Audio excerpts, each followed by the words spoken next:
Ini juga sudah ada Bang Farhan. Saya sapa dulu. Assalamualaikum warahmatullahi wabarakatuh, Bang Farhan. Waalaikumsalam warahmatullahi wabarakatuh. Ada Gurunda Akhi Slayer, Gurunda Ustadz Tunggul, dan Bang Bonar Marasi, abang saya yang satu ini. Assalamualaikum warahmatullahi wabarakatuh.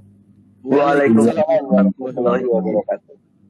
Sabar dulu, Bang Farhan. Saya kasih Bang Bonar ya yang lebih dulu. Oke, siap. Ya, terima kasih Bang Goldian. Ya, jadi yang pertama salam Simbolon. Pendeta Abednego. Iya, Pendeta Abednego. Salam Pendeta Abednego ya.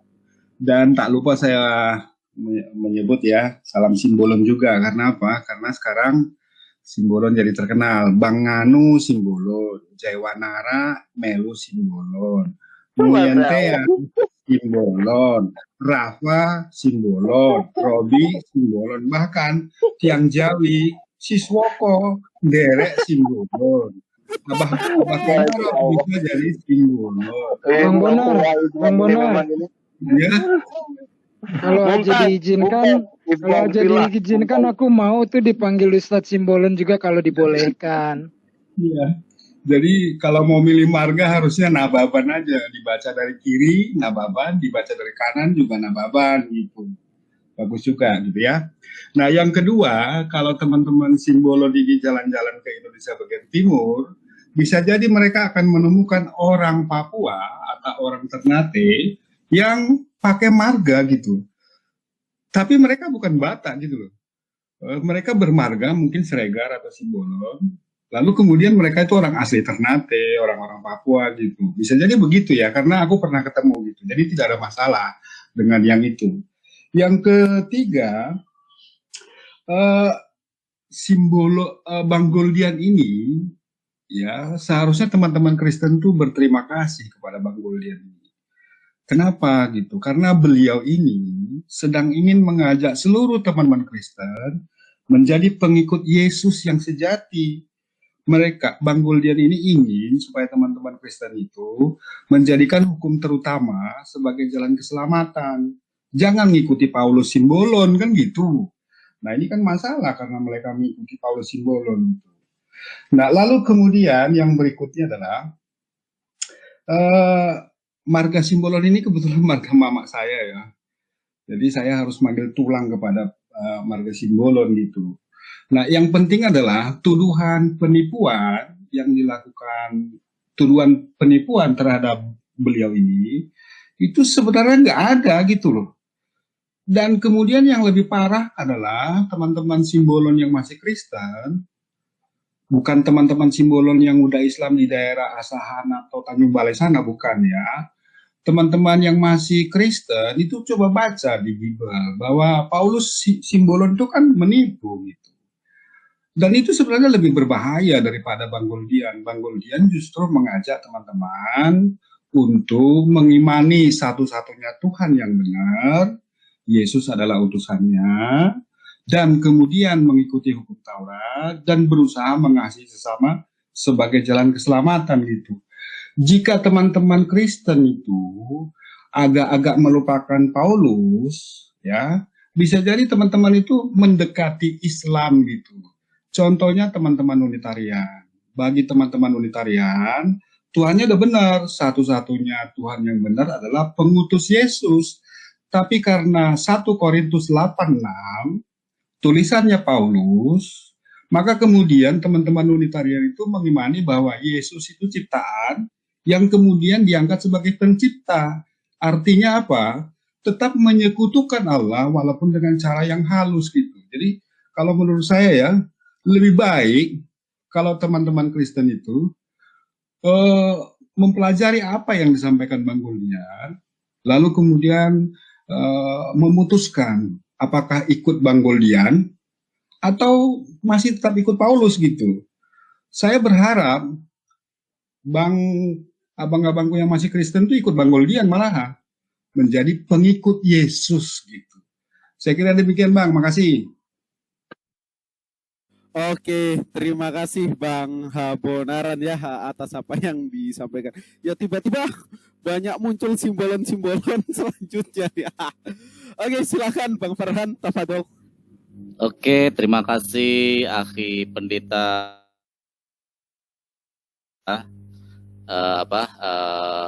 Ya itulah Kristen ya. Saya juga kadang heran ya. Seperti tadi sampai keluar saya di AMC karena begitu susahnya menjelaskan kepada batu ya. Seperti menjelaskan kepada batu ketika fakta sudah terpampang ya. Jadi ketika itu kita akan kembali lagi kepada Al-Quranul Karim sebagai fondasi debater-debater muslim ya. Di dalam surat Al-Asir ayat 14 jelas diterangkan di sana. Saya bacakan a'udzubillahi minasyaitonirrajim. Bismillahirrahmanirrahim. Langsung terjemahannya aja karena mungkin saya terlambat masuk ya. Mereka tidak akan memerangi kamu secara bersama-sama kecuali di negeri-negeri yang berbenteng atau di balik tembok. Permusuhan antar sesama mereka sangat hebat. Jadi mereka itu seperti bersatu oten-oten ini. Tapi di hati mereka, sesama mereka oleh Al-Quranul Karim, oleh Allah Subhanahu wa taala itu sudah dinas. Mereka sebenarnya terpecah belah. Mereka sebenarnya tidak berani memerangi kita secara belak-belakan, secara terang-terangan. Ya. Kamu kira mereka itu bersatu, padahal hati mereka terpecah belah. Yang demikian itu karena mereka orang-orang yang tidak mengerti. Inilah orang-orang debater oten. Mereka sepertinya bersatu, tapi sebenarnya hati mereka terpecah belah. Ini karena Allah dan Al-Quran sudah menaskan Al-Quran ya. Allah berfirman di Al-Quran sudah menaskan di hati mereka. Mereka itu terpecah belah. Kenapa mereka selalu bersifat seperti itu? Ya karena mereka sifat-sifatnya memang seperti itu. Sudah dinas di dalam Al-Quran. Al-Quran tidak akan pernah salah ketika menceritakan sesuatu. Dan yang menarik adalah saya flashback sebentar kemarin kejadian ketika kita strategi channel yang saya akan menyerang langsung. Inilah indahnya Islam. Jarak 2 jam saya ditelepon oleh orang yang paling saya hormati di dunia debat. Dalam 2 jam saya ditelepon oleh orang yang paling saya hormati di dunia debat. Beliau menelpon saya, hampir 30 menit kita berbicara, kita diskusi. Alhamdulillah saya bisa menerima dan akhirnya saya mengatakan, saya berada di dalam barisan dan saya tidak akan ke channel Kristen. Walaupun saya merasa ini pendapat, tapi ketika orang yang saya hormati, dan demi kepentingan agama, demi kepentingan dakwah, dan saya pun mengalah dan mengikuti apa yang diajukan oleh orang yang saya hormati. Artinya di sini Muslim adalah sebuah persatuan.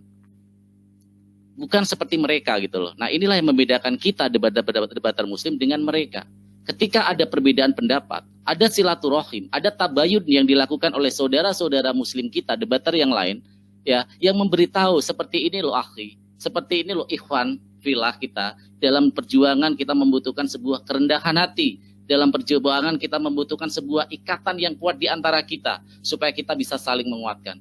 Dan saya dengan tawadhu saya menerima. Baik Gurunda, saya akan mengikuti apa yang diperintahkan oleh Gurunda dan saya tawadhu. Inilah yang harus kita, alhamdulillah, saya berada di barisan-barisan para mujahid-mujahid dakwah yang luar biasa dan saya sangat berbahagia. Insya Allah saya akan tetap di dalam barisan. Kembali ke dalam topik ini ketika mereka selalu seperti itu. Ad hominem ya, menyerang pribadi ketika argumentasinya terpatahkan. Atau mereka menggunakan stromen fallacy argumen ya. Dikasih data apapun yang jelas seperti tadi yang dilakukan oleh si Ginting ya. Sejelas apapun kita ngasih argumentasi dengan data yang valid bahkan ya mereka akan tetap membantah, bukan karena mereka tidak tahu, hati nurani mereka itu pasti tahu bahwa itu kebenaran, tapi mulut mereka karena faktor kebencian, karena faktor yang mereka sendiri menggerogoti akal sehat mereka sendiri, sehingga itu yang mereka lakukan, itu yang mereka bisa lakukan. Beda dengan Muslim, ketika kita ada yang salah, terjadi peristiwa di Makassar, kita pasti akan menyalahkan. Kita fair. Tapi apa yang dilakukan oleh Ginting tadi? Beliau seolah-olah menjadi seorang merpati. Saya empati dengan 3 orang yang dibunuh oleh Taliban. Saya sangat berempati loh. Tapi ketika dikasih data lagi, dengan 1.000 lebih pembantaian yang dilakukan oleh pihak mereka, apa yang dilakukan? Padahal data sudah valid. Seorang Perdana Menteri sudah nyuruh minta maaf, Paus minta maaf. Ini validnya luar biasa. Tapi mereka apa? Masih kesana kemari. Ya itulah yang dibilang dalam Al-Asir 14 tadi bahwa mereka seperti itu. Terima kasih Pendeta Abednego. Saya singkat saja. Terima kasih. Bang Guldian. Masya Allah, luar biasa Gurunda Farhan. Saya banyak belajar dari Gurunda Farhan. Masya Bang Allah. Guldian. Ya, tafadhol. Pak Pendeta, aku tanya ya. Jadi sebelum tanya, aku mau nyapa Muhjino Simbolon dan Mukidi Simbolon. Terima kasih atas simbolonnya. Bang Pendeta Abednego, apakah dirimu itu mengajarkan bahwa Yesus itu adalah Tuhan kedua di dalam Bible? Wah, pertanyaan bagus nih dari Bang Bonar Marasi. Sejatinya pendeta Abednego tidak pernah satu kali pun mengajarkan bahwa Yesus itu adalah Tuhan kedua di dalam Bible. Tapi saya mengajarkan apa yang sebenarnya itu dikatakan Yesus dan diperintahkan Yesus. Yakni hukum terutama yang senantiasa kita gaung-gaungkan. Tuhan Allah kita, Tuhan itu Esa. Markus 12 ayat 29. Nah, makasih Bang jawabannya. Lalu kemudian yang kedua, apakah Bang Abednego, Bang Pendeta Abednego sedang mengajarkan bahwa Tuhan Bapa mengaruniakan Tuhan Anak untuk dibunuh di salib demi menebus dosa-dosa umat manusia? Oh, tidak pernah saya mengajarkan hal itu. Itu seperti cerita Dewa Osiris. Nanti kalau saya mengajarkan itu, ya saya bisa dikatakan mengajarkan cerita Dewa Osiris, tapi ditempelkan kepada oknum lain ceritanya, gitu. Oke, terakhir Bang. Apakah Pendeta Abednego sebenarnya sedang mengajak supaya teman-teman Kristen itu mengikuti ajaran Yesus yang sejati, Bang? Oke, tentu saja Pak Bonaran ya, ketika kita bicara sosok Yesus, Yesus di mana ini banyak sekali dinarasikan di dalam gospel mereka. Ajaran Yesus yang paling fundamentalis ketika ada ahli Taurat datang kepadanya, kata Yesus kepadanya hukum terutama ini, Shema Yisrael, Adonai Eloheinu, Adonai Ehad, atau dalam bahasa Arab, Ismuna al-Israel, Allah ilahuna Allahul Wahid. Dengarlah hai orang Israel, Allah Tuhan kita, Allah itu Esa. Lalu dilanjutkan lagi oleh Yesus di dalam Yohanes 17 ayat 3, bahwa hidup yang kekal itu mereka mengenal engkau satu-satunya Allah yang benar dan mengenal Yesus Kristus yang telah engkau utus. Begitu. Oke, sah ya, dan tidak ada penipuan ya dari yang dilakukan oleh Bang Pendeta Abednego. Saksinya Penetuaku Triun Slayer, Jemaat Pendeta Abednego dan Abangku Farhan. Tidak ada penipuan, tidak ada pelencengan ajaran yang dilakukan Pendeta Abednego. Bungkus. Mantap. Siap. Tafadhol, siap. Semakin malam Horas. semakin krizdap.